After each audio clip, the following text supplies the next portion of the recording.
पहिली जटा कापण्याचा तो प्रसंग काय होता नेमका? त्या महिलेच्या डोक्यामध्ये जट होती, म्हणजे बँक ऑफ इंडियामध्ये मॅनेजर असलेले आम्हाला असं सांगितलेलं आहे की जट जी कापेल ती पण मरेल. आतापर्यंत जेवढ्या जटा कापलेल्या आहेत मी त्याच्यामुळे सगळ्यात लांब होती 10.5 फूट लांबीची आणि 8 ते 9 किलो वजनाची जट होती ती.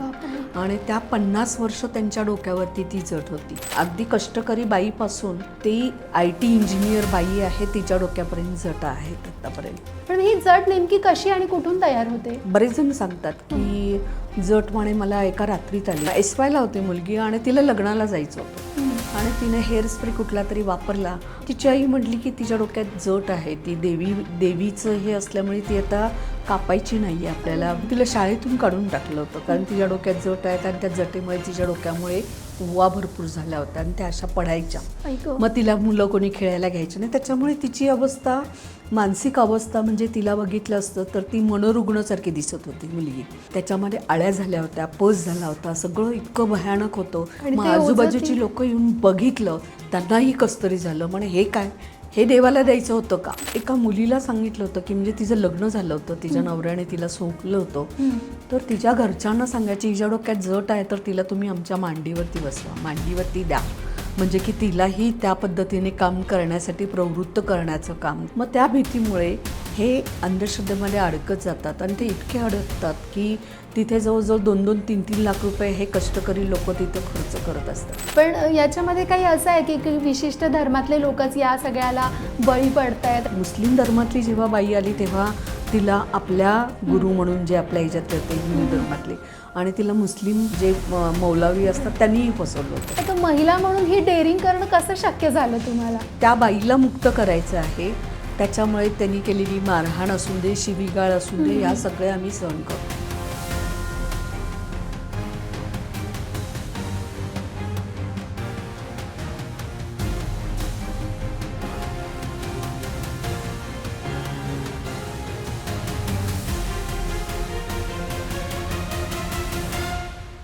विचार करा, तुमच्या डोक्यावर 2-3 किलोचं केसाचं ओझं आहे. त्या केसांमध्ये इतका गुंता झाला आहे की त्यात धूळ, माती आणि कधी कधी किडेही पडलेत. झोपताना मान दुखतीये, उन्हाळ्यात डोकं तापलंय, पण तुम्ही ते केस कापू शकत नाही. का? तर तुम्हाला सांगण्यात आलं आहे की तो देवाचा कोप आहे, तो शाप आहे आणि केस कापले तर तुमच्या कुटुंबाचा सर्वनाश होईल. अनेक वर्ष या भीतीच्या सावटाखाली जगणाऱ्या माणसांना शारीरिक आणि मानसिक नरकातून बाहेर काढण्याचं काम एक महिला गेली 13 वर्ष करतायत. त्या फक्त डोक्यावरच्या जटा कापत नाही आहेत, तर मेंदूत वर्षानुवर्ष साचलेली अंधश्रद्धेची जटाही मुळासकट कापून काढतायत. त्यांच्या या कामामुळं आदराने म्हणा किंवा आश्चर्याने म्हणा, पण लोक त्यांना महाराष्ट्रात जटा कापणारी बाई म्हणूनच ओळखतात आणि त्या आहेत नंदिनी जाधव. खरं तर जी कात्री त्या जटा कापण्यासाठी वापरतायत ती प्रोफेशनने त्यांच्या हातात आलेली, कारण त्या ब्युटिशियन आणि हेअर स्टायलिस्ट आहेत. पण आज हीच कात्री वापरून जटा कापण्याबरोबर त्या समाजातल्या अंधश्रद्धेलाही कात्री लावत आहेत आणि कित्येकांच्या डोक्यावरचं जटांबरोबरचं अंधश्रद्धेचं ओझंही कमी करतात. हे काम नक्कीच इतकं सोपं नाही आहे. त्यांना काय काय सहन करावं लागलं आहे ते आपण त्यांच्याकडूनच जाणून घेऊयात. आज त्याच आहेत आपल्या पॉडकास्टमध्ये. मॅम, तुमचं खूप खूप स्वागत आहे लगाबत्ती पॉडकास्टमध्ये. मी आत्ता म्हटलं तसं हे काम खरं तर सोपं नाही आहे. कुठून सुरुवात झाली होती आणि तो पहिली जटा कापण्याचा तो प्रसंग काय होता नेमका? 2013ला डॉक्टर नरेंद्र दाभोळकरांचा खून झाला आणि 2012ला मी या समितीमध्ये जॉईन झाले होते, पण मी ॲक्टिव्हली काम करत नव्हते. पण काम कशा पद्धतीने चालतं ह्याचा अनुभव घेत होते. तर 2013ला डॉक्टरांचा खून झाल्यानंतर मग मात्र हा प्रश्न मनाला इतका लागला की ज्या महिला जास्तीत जास्त अंधश्रद्धेला बळी पडतात त्या महिलांना बाहेर काढण्याचं काम अंधश्रद्धा निर्मूलन समितीच्या माध्यमातून डॉक्टर नरेंद्र दाभोळकर करत होते. आणि तो म्हणजे की हे ज्या पद्धतीने त्यांचा खून झाला, मग मला वाटलं की आपण काम काय करतो, एक बाई म्हणून आपण महिलांसाठी काम करणं गरजेचं आहे.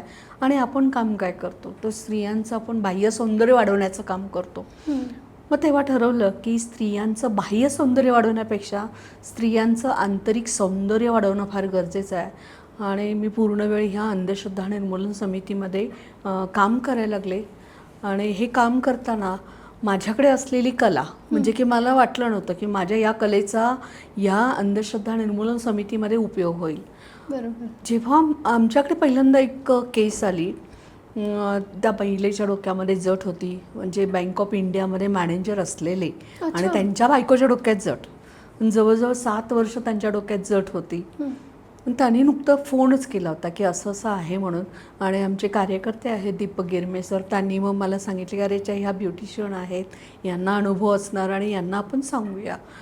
खऱ्या अर्थानं पहिल्यांदाच मला ते जट कापणार होते. तर जेव्हा ती जट कापायची तर तेव्हा ते मिस्टर म्हणायचे की आम्हाला असं सांगितलेलं आहे की जट जी कापेल ती पण मरेल, कापणारे पण मरतील आणि ज्याची कापायची तिला पण काहीतरी त्रास होऊ शकतो. तर म्हटलं तुम्ही काही घाबरू नका, असं काही होणार नाही आहे. त्यांचं आम्हाला समुपदेशन करावं लागलं. गेली 7 वर्ष ते बायकोच्या डोक्यामध्ये जटेमुळे ते कुठे घेऊन जात नव्हते बायकोला बाहेर वगैरे. त्यांचे बरेच संसारामध्ये पण त्यांच्या क्लॅशेस होत होते. जेव्हा आम्ही त्यांची जट कापली, अर्थात त्यांच्या मनामध्ये भीती होतीच की जट कापली तर काहीतरी वाईट होईल. पण दुसऱ्या दिवशी सकाळी मला जेव्हा फोन आला जट कापल्यानंतर, तर ते म्हटले की माझ्या बायकोने जे की 7 वर्षामध्ये ती इतकी छान झोपली नव्हती, पण कालची रात्र ती इतकी छान झोपली आणि सकाळी 9 वाजता आता उठली आहे आणि ओझं कमी झालं आणि उगीच आता वाटायला लागलं की 7 वर्ष आयुष्यातली अशीच कमी झालेली आहेत. मग तो पहिला कुठे आम्हाला कॉन्फिडन्स आला की अरेच्या हे किती म्हणजे की ह्या जटेमुळे बाईचं किती आयुष्यामध्ये प्रॉब्लेम येऊ शकतात. अशा पद्धतीने पहिली जट कापली आणि पहिली जट कापल्यानंतर बरेच पेपरमध्ये मग आर्टिकल्स आले वगैरे, त्याच्यावर बाबतची बातमी वगैरे आली. आणि त्याच्यानंतर मग मात्र आपण हे गेली आता 12-13 वर्ष झालं आपण थांबलेलो नाही आहे आणि हे जट निर्मूलनाचं काम मात्र आपलं चालूच आहे. सलग 13 वर्ष तुम्ही हे काम करता? हो, 13 वर्ष म्हणजे सुरुवातीला 2014ला ही केस आली होती. 2014 पासून ते आतापर्यंतचे जट निर्मूलन आपण करतो. एवढ्या वर्षात किती जणांच्या जटा कापल्या? आता 347 महिलांना मी जटेतून मुक्त केलेलं आहे. आणि त्याच्यामध्ये 3 पुरुष आहेत, एक छोटं बाळ पण आहे. छोट्या बाळाच्या डोक्यात पण जट होती. आणि शाळेतल्या मुली ज्या आहेत अशा 5 मुली आहेत की ज्यांना जट आली म्हणून देवदासी म्हणून त्यांचं देवीला सोडण्यात येणार होते. आणि तेव्हा आम्ही अंधश्रद्धा निर्मूलन समितीच्या माध्यमातून त्यांची जटेतून मुक्तता केली. पण आता तुम्ही म्हणजे पहिल्यांदाच म्हणालात की त्या शिक्षित घरातल्या, सुशिक्षित घरातल्या त्या बाई होत्या. मला आश्चर्य वाटतंय. म्हणजे एक समज असा आहे की ज्यांच्याकडे शिक्षण नाही आहे किंवा ते अशा अंधश्रद्धांना बळी पडतात. पण हे उदाहरण ऐकल्यानंतर तो समजही आपला दूर होतो. म्हणजे कोण लोक आहेत ही सगळी ज्यांच्या तुम्ही जटा कापल्या? ते बऱ्याच लोकांचा गैरसमज असा होतो की जे कष्ट करणारे, काम करणारे अशा लोकांच्या, महिलांच्याच डोक्यामध्ये जटा असतात. पण इतके वर्ष, 12 वर्ष मी काम करताना माझ्या लक्षात असं आलं की ह्या जटा आहेत त्या अगदी कष्टकरी बाईपासून ती IT इंजिनियर बाई आहे तिच्या डोक्यापर्यंत जटा आहेत आत्तापर्यंत. एक मुंबईसारख्या ठिकाणी DYSP बाई होत्या, त्यांच्या डोक्यात पण जट होती. आता त्या रिटायर झाल्या पण त्यांच्याही डोक्यात जट. म्हणजे की इथं फक्त अशिक्षित नाही आहे, सुशिक्षित लोकांच्या डोक्यात पण जट आहेत. पण ही जट कापताना अशिक्षित बायका लवकर तयार होतात, पण सुशिक्षित बायका ज्या आहेत ना त्या जट कापायला तयार होत नाही, कारण त्यांच्या मनामध्ये खूप अंधश्रद्धा आहेत. हे फारच आश्चर्याचं आहे. म्हणजे पण मला विचारायचं की आता जिथे अशिक्षितपणा येतो तिथे आपल्याला असं वाटतं की स्वच्छता पाळली जात नाही किंवा त्याच्यामधून हे होतं. पण ही जट नेमकी कशी आणि कुठून तयार होते? जट खरं म्हणजे की अस्वच्छतेमुळे केस विंचरले नाही तर केसात गुंता तयार होतो. आणि बरेच जण सांगतात की जट म्हणे मला एका रात्रीत आली, मी रात्री झोपले, सकाळी मी जेव्हा कंगव्याने केस विंचरायला गेले आणि मला जटेची गाठ दिसली. पण हा गैरसमज, असा हा गैरसमज असतो. पण जट तशी एका दिवसात कधीच येत नसती. ती अगदी छोटीशी गाठ असते सुरुवातीला आणि मग त्याच्यानंतर ती वाढत वाढत जाते आणि ती जट तयार होत असते.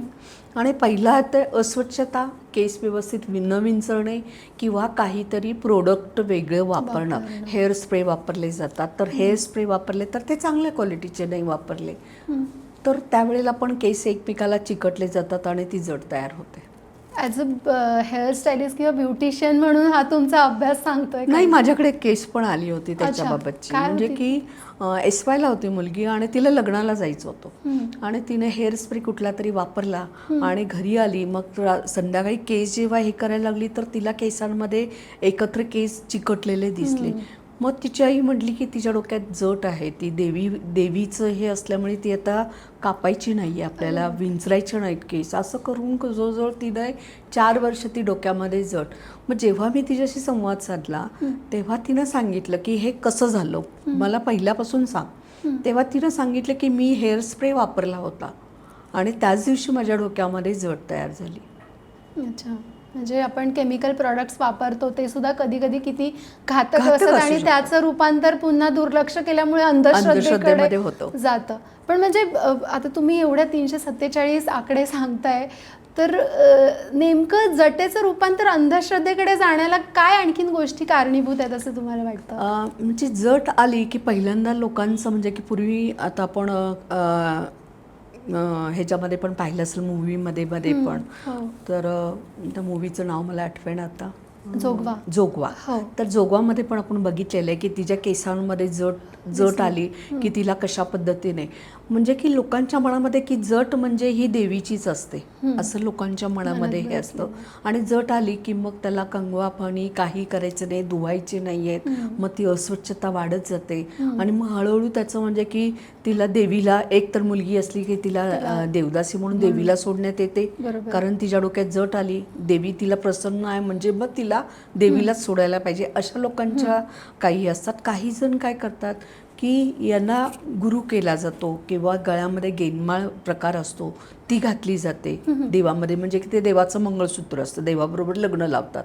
अच्छा, म्हणजे ते गेनमाळ प्रकार केले त्याची जातात. सुरुवात म्हणजे जट दिसली की हे सगळे प्रकार सुरू हे होतात. सगळे प्रकार करतात. आणि सुरुवातीला मग देवाला जाणं, मग तिथं कोणीतरी भक्त भेटणं, मग ते भेटल्या की तिथं सांगणार की हे कापलं तर तुमचं वाईट होईल, तुमचा नवरा मरेल, तुमच्या घरात मुलगा एकुलता एक असेल तर त्याचं हे होईल, तुमची आर्थिक परिस्थिती खराब होऊ शकते, अशा अनेक भीती यांच्या मनामध्ये घातल्या जातात.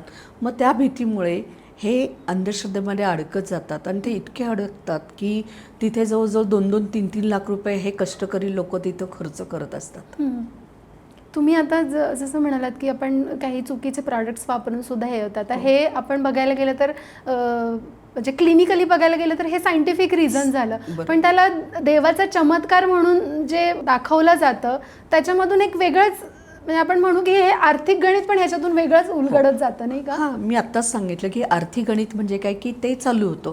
सुरुवातीला त्यांना सांगतात की तुम्हाला घरी 8 बायकांना 5-7 बायकांना काहीतरी जेवायला घाला, 2.25 बायकांना जेवायला घाला, मग तुम्हाला ह्या देवाला जावं लागेल, मग तुम्हाला तुळजापूरची देवीला जावं लागेल, तुम्हाला सौंदतीच्या देवीला जावं लागेल. मग हे आराधी जे असतात म्हणजे त्यांचे जे काही गुरु असतात हे लोक त्यांच्याबरोबर असतात, त्यांच्या गाडीचा खर्च सगळा करावा लागतो, त्यांना तिथं घेऊन जावं लागतं, पूजेचा खर्च तिथं सगळं वेगळ्या पद्धतीने सांगितला जातो. हे लोक जट कधी काढत नाहीत, पण ह्या पूजा मात्र करायला लावतात ह्या अशा सगळ्या गोष्टीच्या. आणि त्याच्यामध्ये मग अर्थकारण म्हणजे आलंच ह्याच्यामध्ये की ह्या लोकांचे पैसे, मग याच्यासाठी पैसे खर्च बरेच केले जातात, कष्ट करणारे असतात. हे लोक स्वतःचं पोट भरण्यासाठी ह्या लोकांना अंधश्रद्धेमध्ये अडकून ठेवत असतात. मग कधी कधी जेव्हा आमचा त्यांच्याशी संपर्क येतो तेव्हा आम्हाला त्यांचंही परिवर्तन करणं फार गरजेचं आहे. हा, म्हणजे तेच आहे की ज्याच्या डोक्यात जटा आहे ती व्यक्ती एका कुटुंबाची भाग आहे, पण जेव्हा त्याचं देवामध्ये किंवा पूजेमध्ये रूपांतर केलं जातं, त्या व्यक्तीला पूजलं जातं, तेव्हा तो पूर्ण त्या समाज किंवा तो गावाचा विषय होऊन जातो ना, पूर्ण गावाचा. म्हणजे जेव्हा मला एखादी जट कापायची असेल तर पहिलं मला त्या बाईचं काउन्सिलिंग करावं लागतं. बरोबर. तिला सगळ्या गोष्टी समजावून सांगाव्या लागतात की तिला होणारा त्रास याची जाणीव करून द्यावी लागते. ती जेव्हा तयार होते मग तिच्या नवऱ्याशी आम्हाला संवाद करावा लागतो. तो झाला की तिच्या सासू सासऱ्यांशी बोलायचं, मग तिच्या नंदा वगैरे कोण असतील, जावा गावाकडे बाहेर असतील त्यांच्याशी संपर्क करायचं, मग त्यांच्या मनातली भीती काढायची आणि मग गावातल्या लोकांशी चर्चा करायची. कारण गावातल्या लोकांचं असतं आमच्या गावातल्या बाईची जट कापली तर गावावरती संकट येईल. मग ह्या सगळ्या गोष्टी कराव्या लागतात, सगळ्यांशी संवाद साधावा लागतो. आणि हे करताना म्हणजे ही एका दिवसाची प्रक्रिया नसते, ह्याला साधारण मला 4-4 वर्ष त्या महिलेच्या कुटुंबाचं काउन्सिलिंग करावं लागतं. आणि बऱ्याच वेळेला मग शिव्या देणं, कधी घरी गेले की हाताला धरून बाहेर काढणं, अपमानित करणं, मग तुम्हाला याच्यातून पैसे मिळत असतील असं काहीतरी आपल्यावरती आरोप करणं, अशा अनेक गोष्टी घडतात. पण त्या बाईला मुक्त करायचं आहे. त्याच्यामुळे त्यांनी केलेली मारहाण असून दे, शिवीगाळ असून दे, या सगळ्या आम्ही सहन करतो. म्हणजे ते शिव्याशाप तुम्हालाही दिले हो, जातात. देतात, शिव्याशाप देतात. जट कापली तर तुझं वाईट होईल असं सांगितलं. बऱ्याच वेळेला मला एका बाईने तरी सांगितलं होतं, तू माझी जट कापायला येच आणि येताना बघ तुझं कसं होतंय, म्हणजे की माझा ॲक्सिडेंट होईल. म्हटलं ठीक आहे, मी माझी गाडी घेऊन येते, भोरच्या जवळ तिथं गाव आहे, मी माझ्या गाडीने तिथंपर्यंत गेले. मग ती बाई म्हटली की तुझं बघ वाईटच होणार आहे, तू येईपर्यंत तिथं. मी तिथं आरामात पोचले, व्यवस्थित पोचल्या त्या बाईनं काही न बोलता मस्त खुर्ची घेतली, माझ्यासमोर बसली. कारण तिला ते पटलं की म्हटले की शाप बीप असे काही नसतात. पण तिला जटेतून मुक्त केल्यानंतर मात्र तिचं जे परिवर्तन होतं ते फार महत्त्वाचं आहे. पण हा सगळा प्रवास म्हणजे तुम्हाला काय काय किती डेअरिंग करावी लागली असेल, कारण पूर्ण गावच्या गाव कधी असा अतिप्रसंग ओढवला हे सगळं करत असताना तुमच्या? गावाने विरोध तर केलेला आहे. आम्ही अनिश्चय कार्यकर्ते जेव्हा एका गावामध्ये गेलो, एका लहान मुलीची जट कापायची होती आणि अक्षरशः तिला शाळेतून काढून टाकलं होतं वगैरे.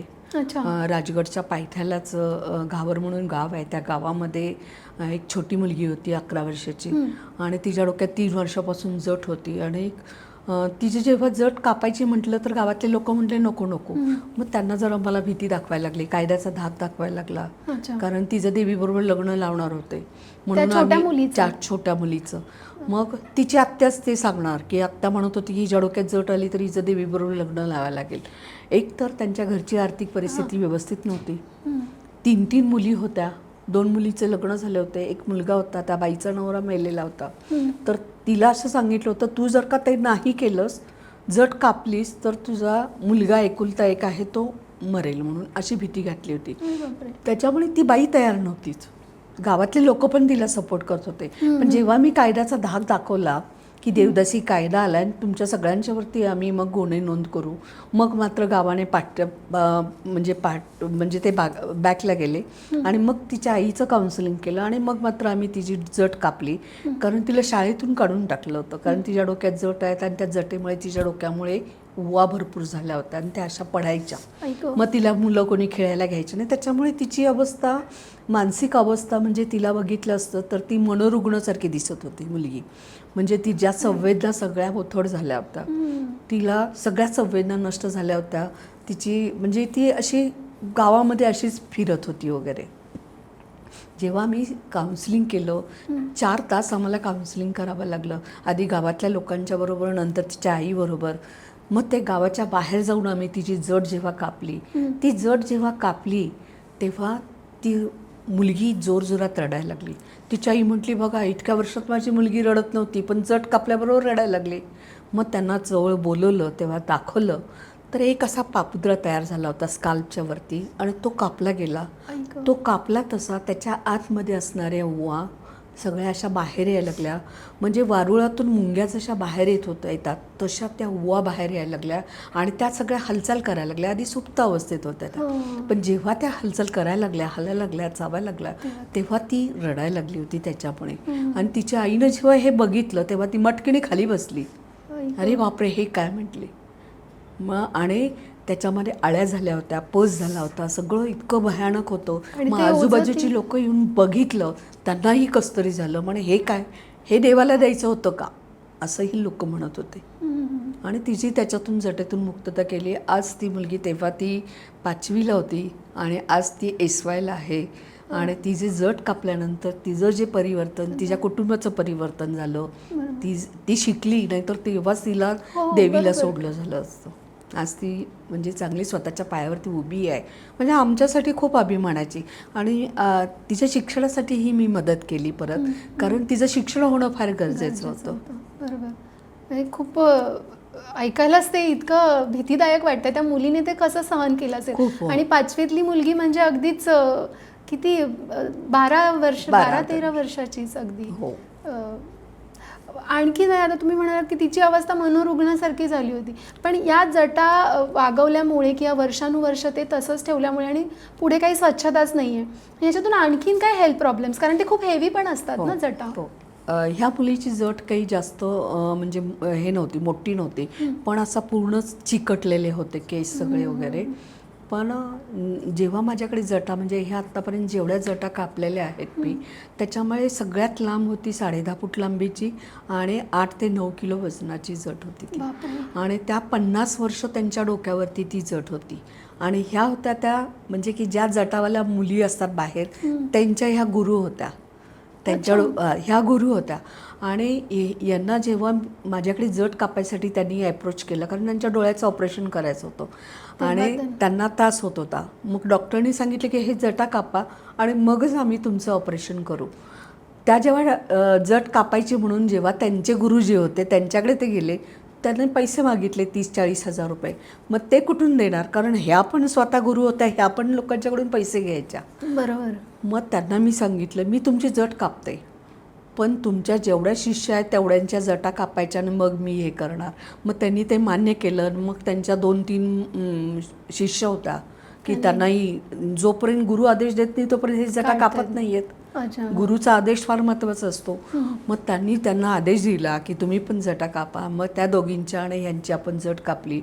म्हणजे त्याला शारीरिक त्रास म्हणजे की त्यांना डोळ्याला त्रास होत होता, डोकं दुखतं, पाठीला त्रास होतो, मानेला त्रास होतो, कुठलेही कामं करता येत नाही. बरोबर. त्याच्यामुळे ती एवढी लांब जट म्हणजे काम करताना म्हणजे ते जर का धुतले केस तर 4-4 दिवस केस वाळले जात नाही आहेत. आणि त्याच्यामुळे पण त्याच्यामध्ये घाण अडकली जाते आणि त्याचा वास घाण येतो. त्याच्यामुळे जट कापताना म्हणजे की पहिली जेव्हा मी जट कापली म्हणजे अक्षरशः मी 8 दिवस जेवले नव्हते. मला सतत ते अशी तो वास असा इतका हे झाला होता. पण आता मी जटा कापते तर आता मला काही वाटत नाही आहे. कारण मी असं ठरवतं की कितीतरी डॉक्टर लोक काम करतात याच्यामध्ये. बाबा आमटे पण जेव्हा कुष्ठरोग्यांसाठी काम करायचे, कारण त्यांनी काम नसतं केलं तर काम वाढलं नसतं. मग आपल्याला पण हे जर का समाज सुधारायचा असेल, ह्या अंधश्रद्धा दूर करायच्या असतील तर मग आपल्याला पण असं काम करणं फार गरजेचं आहे. आणि मग मात्र माझी दृष्टी मेल्यासारखं झालं. तो वास किती हे झाला तरी पण जटा कापत गेले. आणि त्यांची ती मुक्तता फार महत्त्वाची होती. आणि तो जो आनंद आहे ना, म्हणजे मी 1,00,000-1.25 लाख रुपये महिन्याला मिळवायचे, पण जेव्हा मी एखाद्या बाईच्या डोक्यातली जट कापते तिच्या चेहऱ्यावरचं जे हास्य असतं ना, ते मला मिळणाऱ्या 1,00,000-1.25 लाखापेक्षा ते मोलाचं वाटतं. मग तो आनंद फार महत्त्वाचा आहे त्याच्यामध्ये हे काम करताना. घाण किळस तुम्ही केलं कुठल्या गोष्टीचे तर तुम्ही काम तिथे करू शकणार नाही. हे वर्षानुवर्ष हे असंच जेव्हा वागवतात आणि त्याच्यातून जेव्हा मुक्तता होते तेव्हा त्यांचे काय अनुभव असतात? अनुभव खूप छान. म्हणजे सुरुवातीला तर भीती असेल, पण जटा जेव्हा डोक्यात येतात तेव्हा त्यांचं घराच्या बाहेर जाणं बंद होतं. मुली असतात किंवा त्या महिला असतात, लग्न कार्याला जात नाहीत. कुठलंही कार्य काही असेल तर त्याला ते जात नाही. गेले तर डोक्याला मग तो स्कार्फ कंपल्सरी बांधावा लागतो. मग लाज पण वाटत असते त्यांना की अरे आपल्याला लोक काय म्हणतील. माझ्याकडे एक केस अशी होती की एका मुलीचं म्हणजे ती स्वतः इंजिनियर मुलगी आणि तिच्या आईच्या डोक्यामध्ये जट. जेव्हा हिचं लग्न ठरलं, एक मुंबईची लोक तिला पाहायला आली, लग्न ठरलं आणि दुसऱ्या वेळेला काहीतरी खरेदीसाठी म्हणून आले होते आणि तिची आई समोर बोरवरती पाणी हे करायला गेले आणि वाऱ्याने तिचा पदर उडला आणि तिची ती जट दिसली. म्हणजे तोपर्यंत त्यांना माहीत नव्हतं हिच्या आईच्या डोक्यामध्ये जट आहे. ती डोक्यातली जट बघितली ते मुंबईची लोक आणि ते लग्न मोडलं त्यांनी तिचं की नाही या आईच्या डोक्यात जट आहे तर आम्हाला लग्न नाही. ते अक्षरशः लग्न मोडलं. परत लग्न जेव्हा त्या मुलीचं केलं तर 8 वर्ष जवळजवळ त्या मुलीचं लग्न झालं तरी आई तिथे गेली नव्हती. तिच्या घरी कधी जाऊ शकली नाही का काही नाही आहे. पण नंतर त्या मुलीनेच पुढाकार घेतला आणि माझ्या आईला याच्यातून मुक्त करायचं आहे. गेली 20 वर्ष मी बघते आईच्या डोक्यातली जट आणि त्या मुलीने आमच्याकडे आणलं आणि तिनं सांगितली की माझी आई माझ्या घरातल्या कुठल्या कार्यक्रमाला नाही येत, कुठल्याही यायला नाही आणि मला तिला न्यायचं आहे आणि तिला का म्हणून येत नाही तर तिच्या डोक्यात जट आहे. आणि मग तिनं आपल्याकडे आणलं, तिची जट कापली आणि मग ती आई आता सगळीकडे जायला लागली. आणि अशाच अनेक जण आहेत. म्हणजे की ती जी राजगडच्या पायथ्याला घावर गावातली मुलगी आहे तिची अवस्था तीच होती. ती शाळेत जायला लागली. ज्यांच्या डोक्यात जटा आहेत म्हणजे जी SY झालेली मुलगी होती तिनं कॉलेज सोडलं तर तिनं परत जायला लागली. काही मुली आहेत त्या परत जॉब करायला लागलेल्या आहेत. काही जणींची लग्न त्याच्यामुळे हे अडली झाली, होती ती म्हणजे की 10वीत असताना जट आली, मग ते जट आल्यामुळे शाळा सुटली गेली आणि ती वर्षानुवर्ष जवळजवळ 6.5 फूट लांबीची जट, म्हणजे 42 वर्ष होईपर्यंत तिच्या डोक्यामध्ये ती जट 6.5 फूट. तिच्याच शिक्षकाने एकदा पाणी भरताना तिला बोरवरती पाणी भरत होती, ते बघितलं आणि तिला विचारलं, तू निर्मलाच ना गं? तर म्हटली हो. मग त्यांनी माझा लेख कुठेतरी वाचला होता, लोकमतचा का कुठला तरी, लोकसत्ताचा, आणि मग मला संपर्क केला की म्हणे माझी विद्यार्थिनीच्या डोक्यामध्ये अशी एवढी मोठी जट आहे आणि मला इतकं गिल्टी फील होतं की 10वीत ती माझ्याच ह्याच्यामध्ये होते तेव्हा आम्ही लक्ष नाही दिलं, पण इतक्या वर्षांनी आत्ता मी बघतोय तर मला इतकं वाईट वाटतंय, आपण काय करू शकतो. मग मी म्हटलं की त्यांच्या वडिलांशी मी बोलू शकते का? तर बोलू शकता. मग तिच्या वडिलांशी त्यांनी शाळेमध्ये बोलवलं वडिलांना, मग त्यांच्याशी मी चर्चा केली, त्यांच्याशी बोलले. मग त्यांना मी म्हटलं की अहो मी इतक्या जटा कापल्यात, काही होत नसतं, तुमच्या मुलीचं लग्न नाही झालं आत्ता बघा तुम्ही, तर तुम्हाला वाटत नाही का तुमच्या मुलीचं भविष्य चांगलं व्हावं? मग त्यांनी जेव्हा सांगितलं की माझी मुलगी घराच्या बाहेर फक्त पाणी भरायला येते, त्याच्या व्यतिरिक्त बाहेर तुम्हाला दिसलं नाही, इतके वर्ष घरामध्ये तिने स्वतःला कोंडून घेतलं. 2 बहिणीची लग्न झाली, छोट्या दोन्ही बहिणीची लग्न, पण हिचं लग्न नाही झालं. तर ह्या छोट्या बहिणीच्या लग्नालाही ती जाऊ शकली नाही आहे. इतके वर्ष झालं आम्ही आजोळी जातो, पण ती तिकडे पण येत नाही आहे, का तर डोक्यात जट असल्यामुळे. घराच्या बाहेर कुठल्याही सण असून दे, काही असून दे, ती बाहेर येत नाही. मग त्यांना समजावून सांगितलं, मग आम्ही मालाडला जाऊन तिची जट कापली, 6.5 फुटे समजावून सांगितलं, सगळ्या गोष्टी त्यांना पटलं. आज ती इतकी छान पद्धतीने, म्हणजे की लग्न नाही केलं, ती म्हणते की आता माझं वय एवढं झालेलं आहे त्याच्यामुळे मला काही लग्न नाही करायचं. ती आता जॉब करते. आणि जेव्हा ती खूप एक जट कापल्यानंतर थोडे केस वाढल्यानंतर गावी जायला तयार झाली, तेव्हा तिच्या वडिलांचा मला फोन आला, आणि फोन आल्यानंतर इतका असा थरथर आवाज होता आणि म्हणजे रडलेले कसं. म्हटलं काय झालं, मला भीती वाटली एकदम की काय झालं. तर म्हणे काही नाही हो, आनंदाचे अश्रू आहेत हे. म्हटले काय? तर माझी मुलगी 22-24 वर्षांनी आज आजोळी माझ्याबरोबर यायला लागली आहे. मग तो आनंद, म्हणजे की मला इतका आनंद होतो की इतक्या वर्षांनी माझी मुलगी बाहेर यायला लागली, जट कापल्यापासून ती आता बाहेर यायला लागली, लोकांच्यात मिसळायला लागलेली आहे, जॉब करते, ज्वेलरी वगैरे बनवते वगैरे. आणि आता कुठे जर का तिथं मुंबईसारख्या ठिकाणी जट कोणाच्या डोक्यात असेल तर मी तिला बरोबर घेऊन जाते काउन्सिलिंग करायला. ती छान पद्धतीने काउन्सिलिंग करते. म्हणजे हे परिवर्तन दिसतंय. मॅम तुम्ही एवढं सांगताय की जशा जटा वर्षानुवर्ष त्या राहतात, त्या गोष्टीला खतपाणी घालणारे पण अनेक गोष्टी असतील ना, तर ते तुम्हाला काय दिसतं? म्हणजे त्या अंधश्रद्धेला खतपाणी घालणारे कोणत्या गोष्टी आहेत किंवा कोण व्यक्ती आहेत असं वाटतं? मी आता सांगितलं की त्यांचे गुरु असतात ना, म्हणजे ते तृतीयपंथी असतात, जोगती असतात, की ते काय म्हणतात की ही जट कापायचीच नाहीये, जट कापली तर तुमचं वाईट होईल ही भीती घातलेली असते त्याच्यामध्ये. तर अंधश्रद्धा याच्यामध्ये हे वाढवत असतात. खरं म्हणजे जादूटोणाविरोधी कायद्याअंतर्गत जर का बघितलं तर या लोकांच्यावरती गुन्हे नोंद होऊ शकतात. की एखाद्या व्यक्तीच्या मनामध्ये भीती, दहशत निर्माण करणं हा कायद्याने गुन्हा आहे. हे कायद्यामध्ये पण सांगितलेलं आहे. आणि आर्थिक लुबाडणूक, फसवणूक करणं हे कायद्यामध्ये बसतं. पण आम्ही कधीही अशा लोकांच्यावरती केस व्हावी म्हणून आम्ही कधीच हे करत नाही, कारण हे लोक असे पीडितच असतात हे लोक.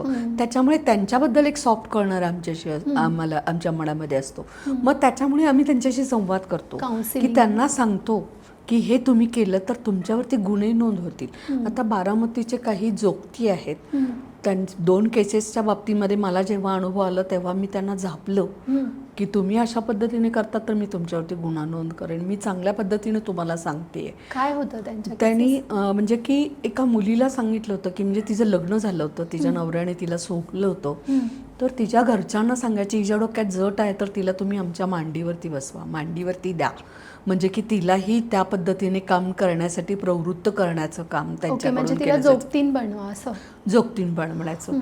मग तेव्हा मी त्यांच्याशी भेटले, त्यांना अशी बोलले, त्यांना सांगितलं कारण सातत्याने दारामध्ये येऊन ते शाप शिवाशाप द्यायचे, सातत्याने ते टाळ्या वाजवणे. मग ह्या कुटुंबाला खूप भीती वाटायची. मग त्यांनी जेव्हा मला सांगितलं तेव्हा आणायचे माझ्याच ओळखीच्या ह्याच्यातून ते लोक आले. मग त्यांच्याशी मी संवाद साधला आणि त्यांना सांगितलं की ह्या पद्धतीने तुम्ही केलं की मला गुन्हा नोंद करावा लागेल, तर तुम्ही आमचे शत्रू नाही आहे, त्याच्यामुळे मला तुमच्यावरती गुन्हा नोंद करायचा नाही, पण सामंजस्याने तुम्ही जर काय करत असाल.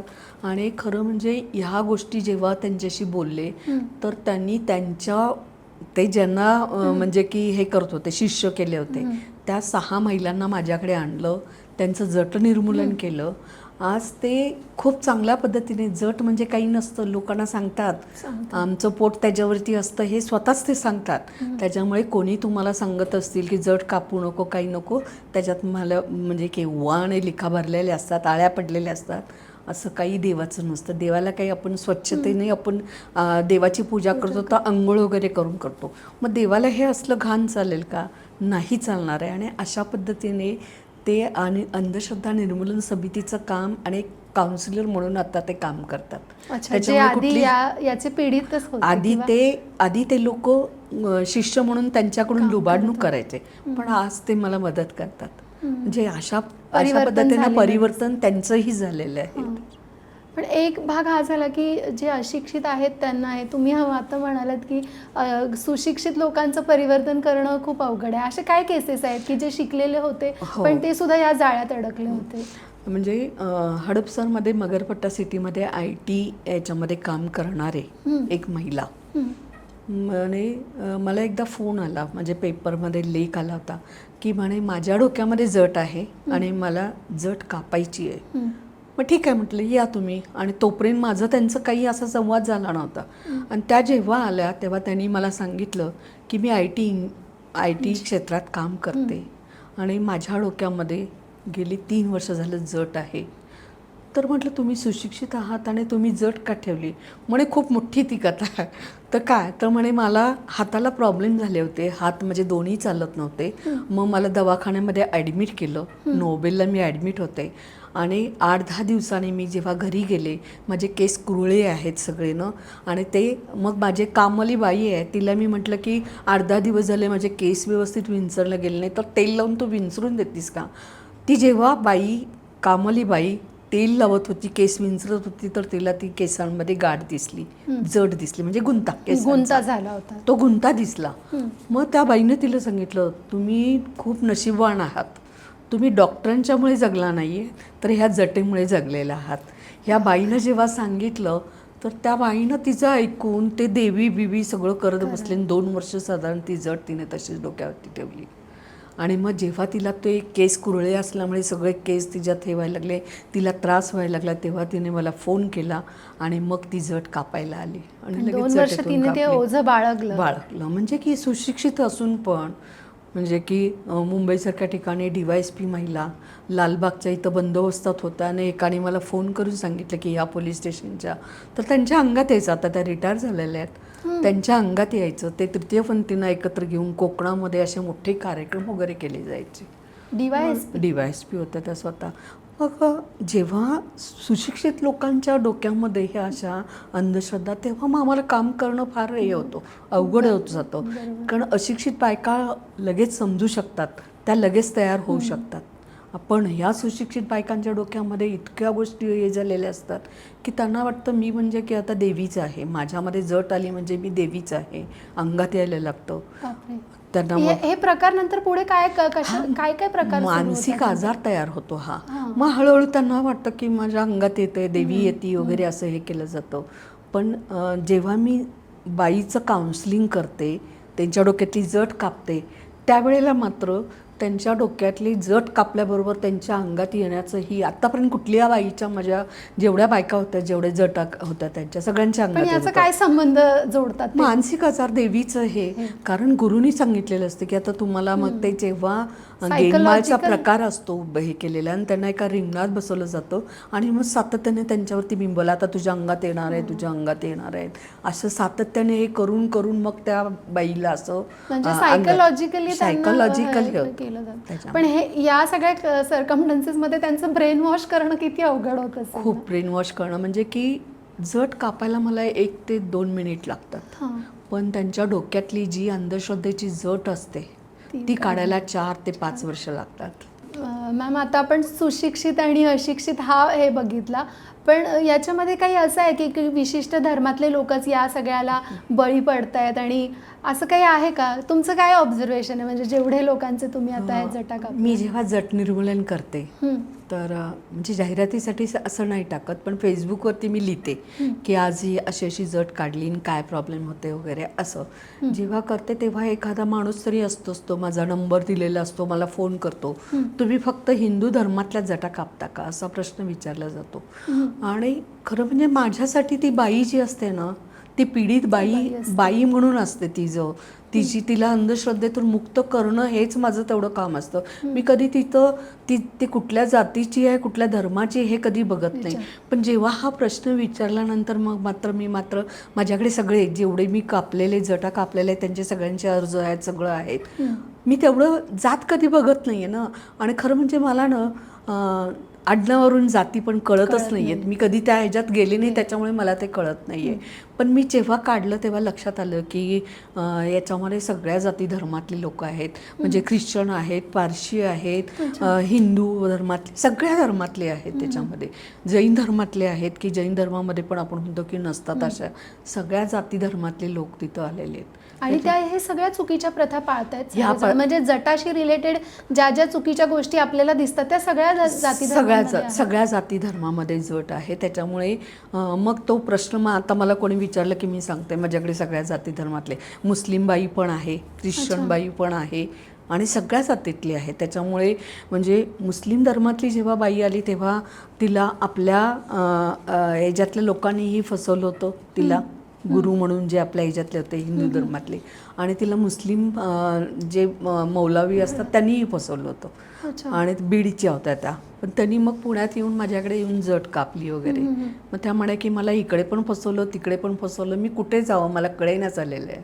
पण हे म्हणजे हे जसं तुम्ही म्हणालात की जोगतीन आहे किंवा ते जे गुरु आहेत, तर हे जटांशी पूजेचा संबंध कसा लावला जातो? नेमकं काय त्यांचं गणित असतं आणि ते कसे इन्फ्लुएन्स करतात या लोकांना? म्हणजे की जेव्हा जट आली की सौंदतीच्या देवीला गेलं जातं, तिथे सगळे जटा आणि आपल्याला सगळ्यांना माहीत आहे प्रथा, तिथं देवदासी प्रथा आणि जटावाल्या भरपूर, म्हणजे की डॉक्टर नरेंद्र दाभोळकर सर असताना त्यांनी त्या भागामध्ये तेव्हा बरंच काम केलं होतं. त्यांच्याबरोबर शैला दाभोळकर, त्यांच्या मिसेस आहेत, डॉक्टर आहेत, त्यांनीही त्यांच्याबरोबर तेव्हा जट निर्मूलनाचं काम केलं होतं की देवीला जाणं. मग ते देवी कुठली असते, मग काही महालक्ष्मीची जट म्हणून सांगितली जाते, काही शंकराची जट सांगितली जाते, काही सौंदतीच्या देवीची सांगितली जाते, काही तुळजापूरच्या देवीची सांगितली जाते. अशा वेगवेगळ्या देवीची नावं वेगवेगळी हे केली जातात आणि त्याप्रमाणे ते जटेचा आकार कसा आहे त्याच्याप्रमाणे ती शंकराची आहे का, अशा पद्धतीने त्याला नावं दिले जातात. आणि त्या देवाचं मग तिथं ते हे करून तिथं पूजा वगैरे करून मग त्या सगळे विधी करण्याचे प्रकार चालले जातात. तृतीयपंथी ज्या देवीला मानतात वगैरे, तर त्याचा संबंध पण जोडला जातो त्याच्यामध्ये. बरोबर, म्हणजे काळूबाईची देवी इथं ह्याच्यामध्ये आहेत, मांढरा देवीची, तिथे पण हे केलं जातं. आणि मग याच्या आडून जे पैसा कमवला जातो, तर ते एक रॅकेट ते कसं चालतं यांचं? नाही, जेव्हा आता जटवाल्या बायका, जेव्हा एकीच्या डोक्यात जट आली की दुसरी बाई तिथं जवळपास राहणारी असते, ती सांगते की मी गुरु केलेले आहेत तर त्याला बोलवूया. आणि मग ते गुरु करण्याचे प्रकार, मग त्या जटावाल्या बायका एकत्र येणं, मग कोण ओळखीच्या बाईला जट आली की तिच्याशी संपर्क करणं आणि तिला परत ते गुरु करण्याची, गुरु शिष्याची मग परंपरा त्यांच्या ह्याच्यामध्ये चालू होते. त्याच्यामध्ये म्हणजे हे सगळे स्वयंघोषित गुरु असतात आणि जोपर्यंत गुरु आदेश देत नाही तोपर्यंत हे जट कापायला बिलकुल तयार होत नाही. त्याच्या मागे सगळं भीती आणि हे सगळं पुढे भीतीच असतं आणि अर्थकारण असतं या लोकांचं. त्याच्यामध्ये त्या लोकांच्या मनात भीती निर्माण करायची आणि हे स्वतःचं पोट भरण्यासाठी त्याच्यामध्ये अर्थकारणाचं.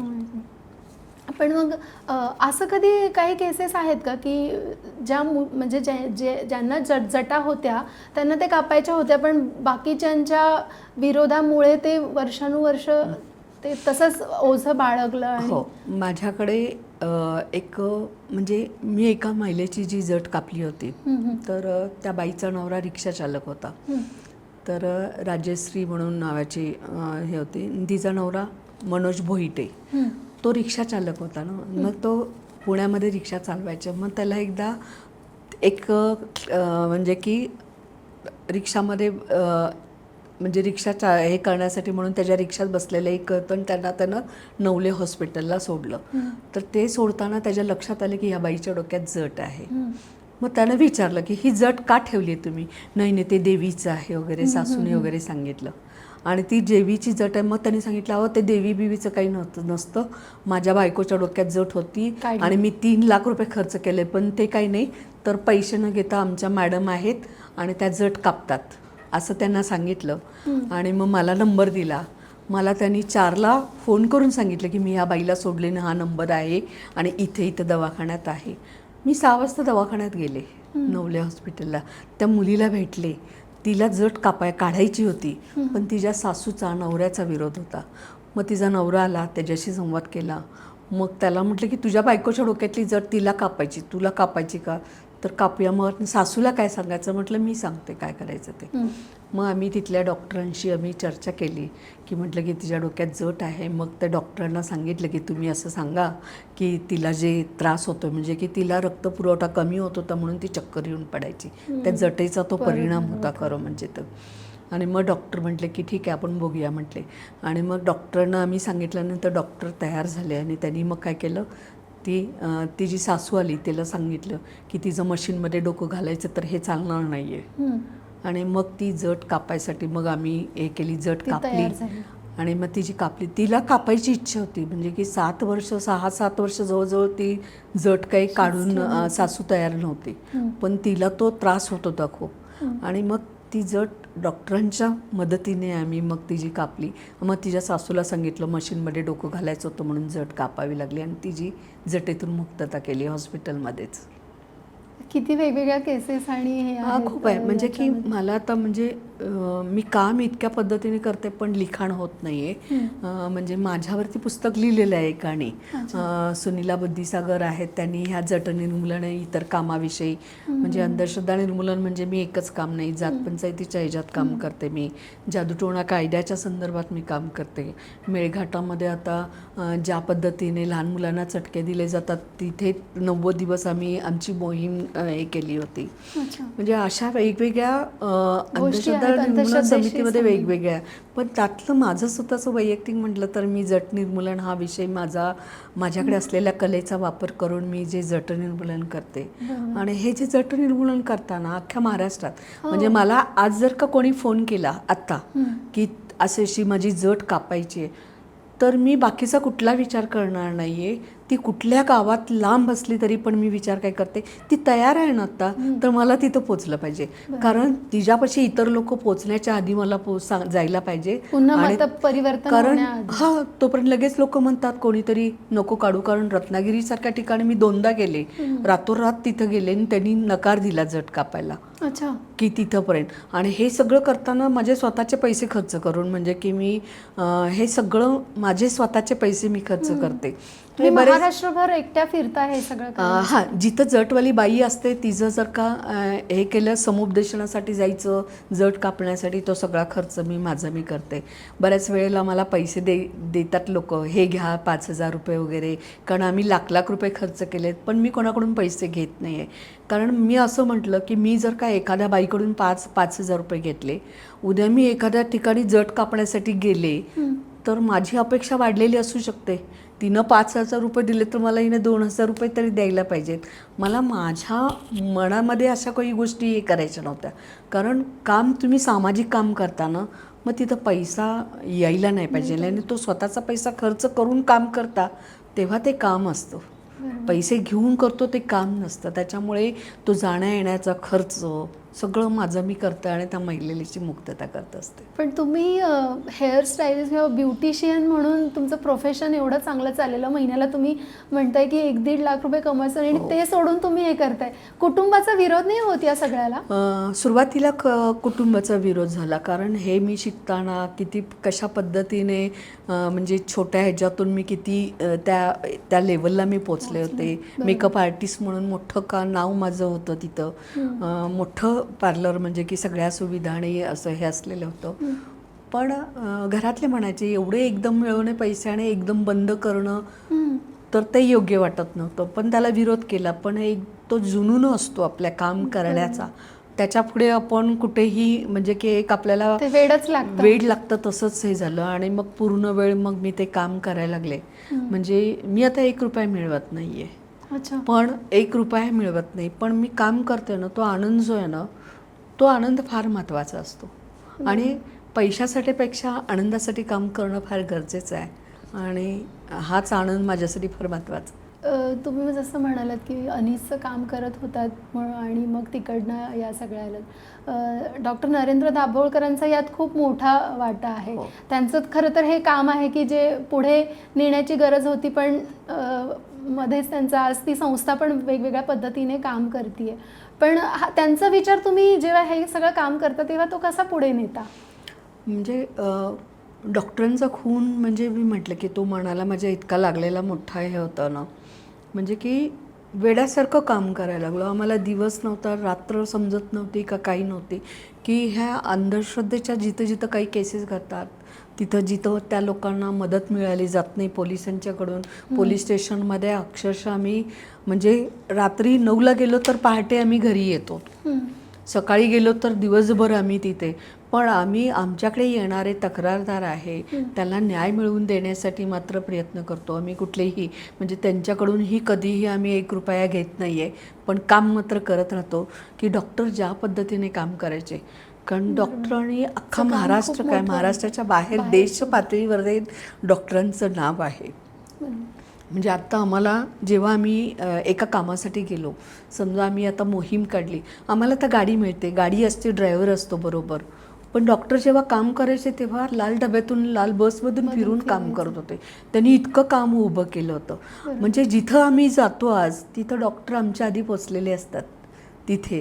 त्याच्यामुळे त्यांचं नाव ज्या समितीमध्ये हे झालेलं आहे ते फार महत्त्वाचं आहे की डॉक्टर आमच्याकडे येत होते, आमच्याकडे आले होते, आमच्याकडे राहिले होते, आमच्याकडे इथं जेवले होते. म्हणजे त्या गोष्टी जेव्हा हे करतात तेव्हा डॉक्टर म्हणजे की आपल्याला सगळ्या सुविधा आहेत आणि ते किती कसे त्याच्या ह्याच्यापर्यंत सुविधा नसताना ते तिथंपर्यंत पोचत होते लोकांच्यापर्यंत.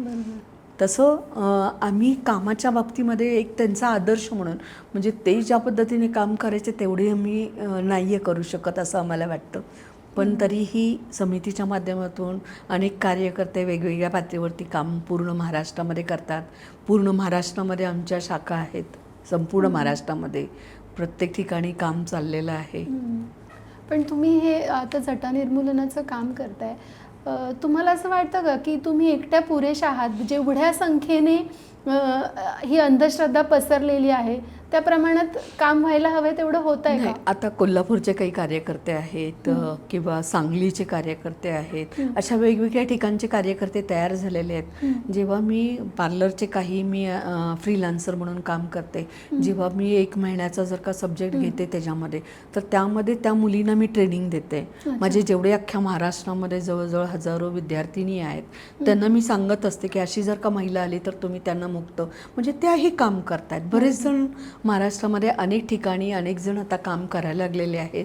त्याच्यामुळे हा विषय म्हणजे डॉक्टरांच्या खुनानंतर जर का बघितला त्याच्यामधल्या वेळेमध्ये ते जट निर्मूलन आता नाहीच असंच वाटत होतं. पण नंतर जेव्हा मी काम चालू केलं तेव्हा अनेक ठिकाणी जटावाल्या महिला दिसायला लागल्या वगैरे, आणि मग आम्ही हे काम म्हणजे की महाराष्ट्र जटमुक्त कसा होईल यासाठी प्रयत्न करतो.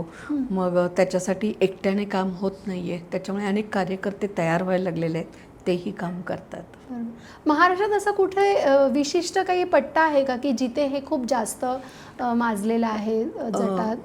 एक तर सोलापूर भागामध्ये, परत बेळगाव आणि महाराष्ट्र बाउंड्री आहे हं. त्या भागामध्ये आहेत जिथे देवीचं जास्त स्थान वास्तव आहे.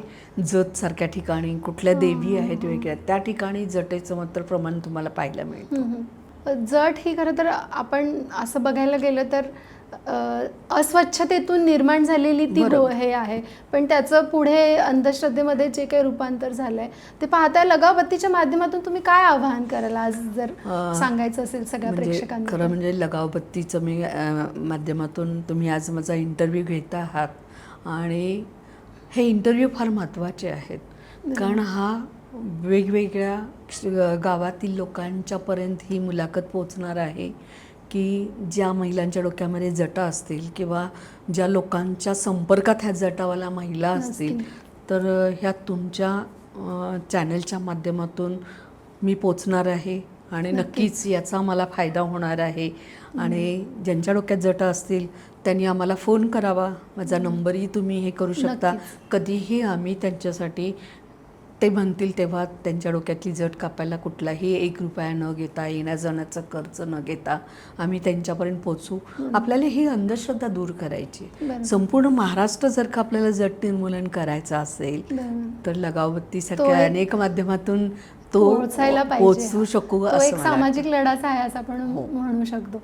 पण मला महिला दिनानिमित्त आपण हा पॉडकास्ट करतोय तुमचा, मला विचारायचं आहे की महिला म्हणून ही डेअरिंग करणं कसं शक्य झालं तुम्हाला?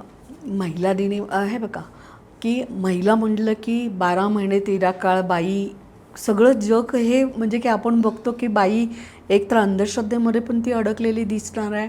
प्रत्येक क्षेत्रामध्ये आपण बघितलं तर बाई आज खूप मोठ्या मोठ्या पदावरती काम करते. वेगवेगळ्या क्षेत्रात पाहायला मिळते आपल्याला याच्यामध्ये. म्हणजे जमिनीपासून ते अगदी आकाशापर्यंत जर का बघितलं तर बाई पोचलेली आहे त्याच्यामध्ये. पण अंधश्रद्धेला पण जास्त प्रमाणामध्ये बाईच बळी पडणारी दिसते आपल्याला. तर ह्या महिला दिनाच्या निमित्ताने मी असं सांगू इच्छिते की आपण वैज्ञानिक दृष्टिकोन आपल्यामध्ये रुजवणं फार गरजेचं आहे. प्रत्येक गोष्टीची चिकित्सा करायला पाहिजे. आपण साधी भाजी घ्यायला गेली तर आपण 4 ठिकाणी चिकित्सा करतो, बघतो आणि मग घेतो. पण एखादा बाबा बुवा किंवा अशा पद्धतीने आपल्याला जर का लोक काही सांगत असतील तर त्याच्यावरती विश्वास न ठेवता वैज्ञानिक दृष्टिकोन काय आहे, याच्यामध्ये नक्की कारण काय आहे याबाबतची माहिती घ्यायला पाहिजे. आणि मग नाहीतर मग आपण अंधश्रद्धेला बळी पडतो. तर ह्या अंधश्रद्धेला बळी पडू नका. म्हणजे एवढंच मी महाराष्ट्र अंधश्रद्धा निर्मूलन समितीच्या माध्यमातून सांगू इच्छिते. आणि लगावबत्तीच्या माध्यमातून नक्कीच आम्ही गावागावातल्या अगदी कानाकोपऱ्यामध्ये महाराष्ट्रातल्या कानाकोपऱ्यामध्ये पोचणार आहोत अशी अपेक्षा व्यक्त करते. मॅम तुमचं खूप खूप धन्यवाद की तुम्ही हा विषय समजून सांगितलं. आणि हे किती मोठं काम आहे ते दिसायला फक्त दिसतं की तेवढ्यापुरती आपण जटा कापली आहे, पण त्या मागे जो संघर्ष आहे किंवा त्याच्यासाठी जे काम करावं लागतं महाराष्ट्रात फिरून हे खूप मोठं काम आहे. खरं तर या पॉडकास्टच्या माध्यमातून हेच सांगायचं होतं की आपण कुठल्याही अंधश्रद्धांना बळी पडायला नको आहे. आणि जसं नंदिनी मॅमनी सांगितलं की महिला याच्यामध्ये जास्तीत जास्त फसतात, तर आपण किती सजग असायला हवं आहे. आणि आपल्या आसपास पण असे कोणी लोक असतील तर त्यांनाही आपण जागृत करायला हवं आहे. तरच ते आपण एका अर्थाने सगळ्यांसाठी काम करू. कारण हे काम कोणा एकट्याचं नाही आहे, ते सगळ्यांनी मिळून करण्यासारखं काम आहे. सो तुम्हाला हा पॉडकास्ट कसा वाटला ते नक्की सांगा आणि अशाच माहितीसाठी लगावबत्तीला पाहायला विसरू नका.